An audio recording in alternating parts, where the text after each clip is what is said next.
నిజంగా ఒక్కటే నిజం, రహస్యం తెలిసెని క్షణం, ప్రపంచం పరమ వికృతం ముసుగు తీసి చూస్తే.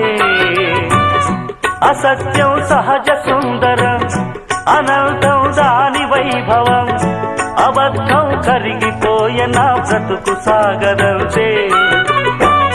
ప్రతిదీ పచ్చి బూటకం, నిజం ఒక నిత్య నాటకం, మనస్సొక పాడు కీటకం, ఇదేరా అసలు కీలకం. వ్యాపారం వ్యవహారం, సంసారం శృంగారం, అంగట్లో ముంగిట్లో అన్నిట్లో అసత్యమే ఇనుప కవచం. నిజమంటే నిప్పే కాదా ముట్టుకు